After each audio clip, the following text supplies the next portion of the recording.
के संविधान के रचयिता, दलितों, पिछड़ों और महिलाओं के मुक्तिदाता बाबा साहब डॉक्टर भीमराव अम्बेडकर के चरणों में नमन करता हूँ और साथ ही साथ बहुजन समाज में जन्मे सभी संतों, गुरुओं, महापुरुषों को नमन करता हूँ।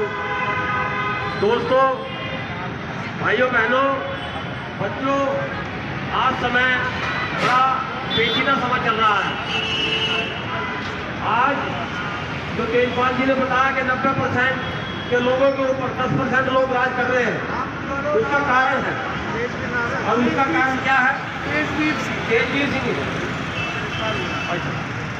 तो जो आज मैं अगर थोड़ा समय दो, बातों में मजबूर मत रहो, मैं कुछ बात बताना चाहता हूँ। अगर आपके पास समय हो तो ध्यान दे दो।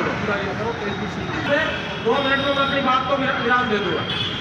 तो ये जो आज समय चल रहा है उसका कारण है, और उसके कारण के लिए एक छोटी सी कहानी मैं आपको बताता हूँ कि एक बार एक वन अधिकारी जंगल में बिना हथियार के, बिना डंडे के, बिना लाइसेंस हथियार के चला गया।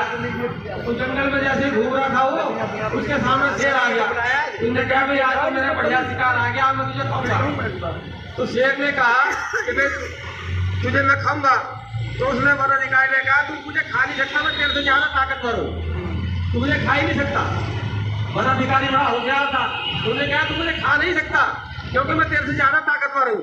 शेर ने कहा, यार ये बड़ा अजीब आदमी मिला, आज तक तो साला आदमी मेरे से कोई ऐसे बोला नहीं, यार ये मेरे से ज्यादा ताकतवर है। कहना, भाई तुझे मैं बाद में खाऊंगा, अपनी भूख थोड़ी देर के लिए शांत कर लूंगा, लेकिन मुझे ये बता तू ताकतवर कैसे है? ताकतवर तो मैं हूँ क्योंकि मैं तुझे खाऊंगा। कह नहीं, तू मुझे खा ही नहीं सकता। कह बता तू सिद्ध कर। कह मैं सिद्ध करता हूँ।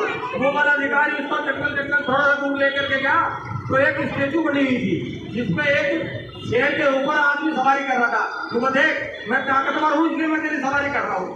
शेर चक्कर में पड़ गया, भाई बात तो सही कह रहा है, ये मेरी सवारी कर रहा है। लेकिन शेर ने दिमाग लगाया, तुमने कहा भाई बात रुक जा, भी तू गलत बोल रहा है। कह रहा क्यों? कह रहा ये जो तस्वीर है किसने बनाई है? ये तस्वीर किसने बनाई? ये तस्वीर तूने बनाई, इसलिए तूने अपने ऊपर, तूने मेरे ऊपर अपने आप को सवारी कर ली। जब मैं तस्वीर बनाऊंगा तो मैं ऊपर होऊंगा, तू नीचे। तो जो आज 90% लोगों के ऊपर जो राज कर रहे हैं, वो व्यवस्था उन्होंने बनाई है। अगर इस व्यवस्था को पलटना चाहते हो तो तुम्हारे पास 5 साल में एक मौका मिलता है, ये वोट का। आप इसको वोट को इतना सिंपल, इतना सादा, इतना आसान समझते हो, ये इतना आसान वोट, इतना आसान चीज नहीं है ये। इस वोट के द्वारा आप अपने जन्म जन्मांतर तक की समस्या को हल कर सकते हो। राजपाल जिसका होता है उसी की सत्ता होती है, और जिसकी सत्ता होती है उसी का कहना सब कुछ समस्या का हल होता है। इसलिए उनकी कोई समस्या नहीं है, समस्या हमारी है। हमारे साथ रोज भेदभाव होता है, रोज बलात्कार होता है, रोज मारपीट होती है, रोज हमारे लोगों को मारा जाता है। इसलिए क्योंकि व्यवस्था उनकी चल रही है। अगर व्यवस्था लानी है तो बाबा साहब के संविधान को अंगीकार करके, बाबा साहब की बात को मान करके वोट के अधिकार को हमें सही जगह इस्तेमाल करना है।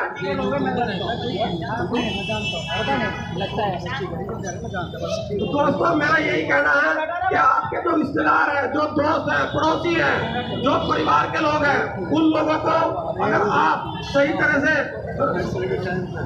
से गाइडेंस करोगे, उनको जाकर के इस बातों को बतलाओगे, तो आपकी समस्या का हल जरूर होगा।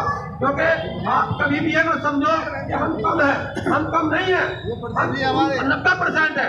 90% जब होंगे जब हमारा आदमी अपना ईमानदारी से काम करेगा, और जब हमारा आदमी ईमानदारी से काम करेगा तो हम जरूर कामयाब होंगे। इन्हीं बातों के साथ मैं अपनी वाणी को विराम देता हूँ। धन्यवाद।